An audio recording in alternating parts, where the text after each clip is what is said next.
Have you ever carried a longing so deep that it felt like a shadow following you everywhere? That's how it was for Hannah. Long ago, in the land of Israel, Hannah lived with her husband, Elkanah. Elkanah cared deeply for her, he truly loved her. But their household was complicated. You see, Elkanah had another wife too, named Peninnah. And Peninnah, well, she had children. Sons and daughters running around, laughing, playing, calling out, "Mama." Hannah had none. Every time Hannah saw Peninnah's children, her heart ached. She wanted to hold a baby of her own, to sing lullabies in the night, to watch little feet take first steps. But year after year, her arms stayed empty.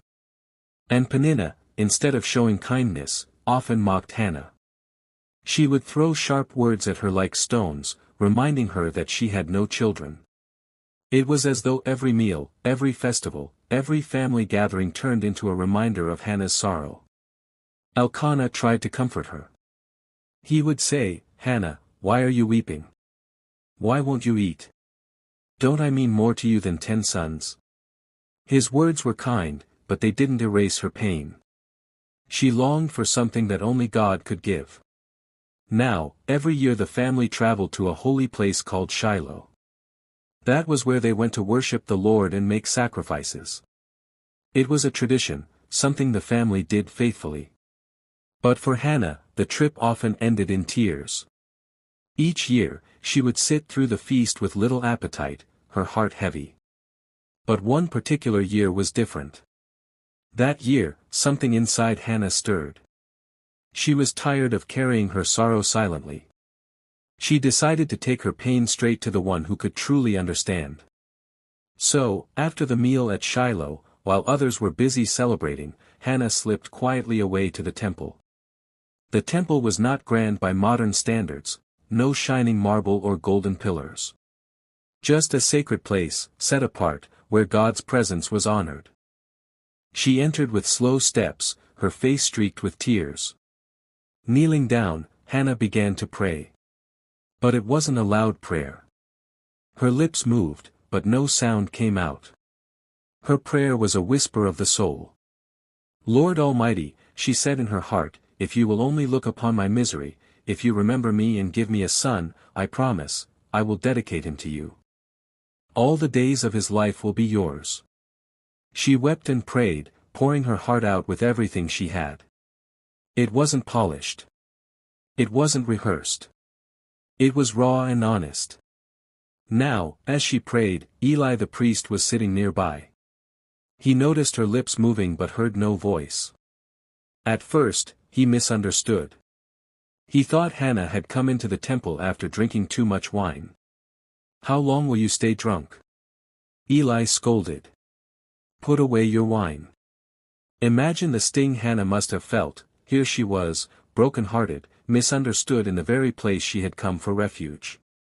But she quickly explained, "No, sir. I am not drunk. I have not been drinking. I was pouring out my soul before the Lord. I'm deeply troubled, and I've been speaking to God out of my great anguish and grief." Eli's sternness softened. He looked at her with new understanding and said gently, "Go in peace. May the God of Israel grant you what you have asked of him." Something shifted in that moment. Hannah wiped her tears, stood up, and went on her way.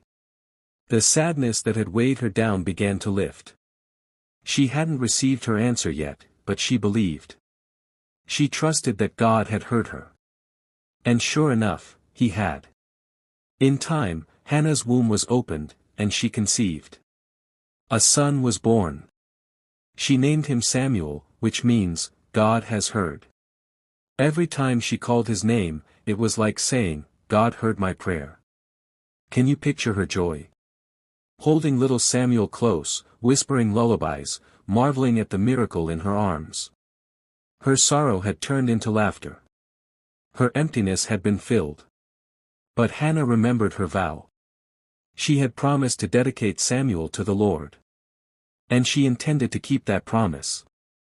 When the next yearly trip to Shiloh came around, Hannah stayed home.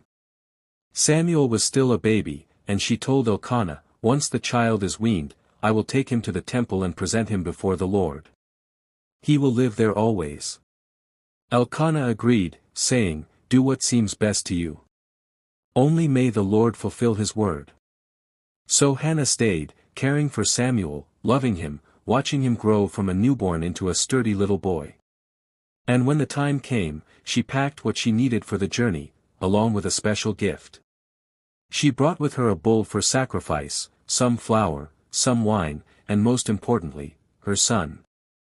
When they arrived in Shiloh, Hannah led Samuel to Eli. Her eyes probably welled up with tears, but her voice was steady. "Pardon me, my lord," she said to Eli. "I am the woman who stood here beside you, praying to the Lord. I prayed for this child, and the Lord granted me what I asked. So now I give him to the Lord. For his whole life, he will belong to him." And right there, she gave her son back to God. What courage that must have taken! The very child she had longed for, the one she had prayed for with tears, she surrendered him. But Hannah wasn't letting go in despair. She was offering Samuel into the safest hands of all. Together, they worshipped God. From that day on, Samuel grew up in the temple, serving under Eli the priest. He was still just a boy, but God's hand was on him. And as time passed, Samuel would grow into one of Israel's greatest prophets, a man who heard God's voice and guided a nation. But Hannah's story didn't end there. Each year, when the family traveled to Shiloh, she brought Samuel a new robe she had made with her own hands. Can you imagine her stitching each thread, thinking of her son, picturing him wearing it as he served in the temple? It was her way of saying, "I'm still with you. I still love you." Eli, seeing Hannah's devotion, would bless her and Elkanah, praying that the Lord would give them more children in return for the one they had dedicated. And God was faithful. Hannah went on to have 3 more sons and 2 daughters. The woman who had once been mocked for being barren became the joyful mother of a house full of children. Hannah's life reminds us of something powerful: prayer changes things. But even more than that, faith and surrender bring peace. She poured out her soul honestly before God. She trusted him enough to give back the very gift she had been waiting for. And in return, God gave her joy, a legacy, and a son who would change the course of Israel's history. So, what can we take from Hannah's story? Maybe you're waiting on something too, a prayer unanswered, a hope deferred. Maybe people around you don't understand your struggle. Like Hannah, you can bring your pain to God honestly, without pretending, without fancy words. Just the raw truth of your heart. And when you do, remember Hannah's example: she trusted God with her future. She surrendered, and in that surrender, she found peace. Her story whispers across the centuries, reminding us, God hears. God remembers. God answers. So if you ever find yourself in a season of waiting, don't lose hope. Keep praying. Keep trusting. Because sometimes, the very thing you're longing for can become the greatest gift you'll ever give back to God.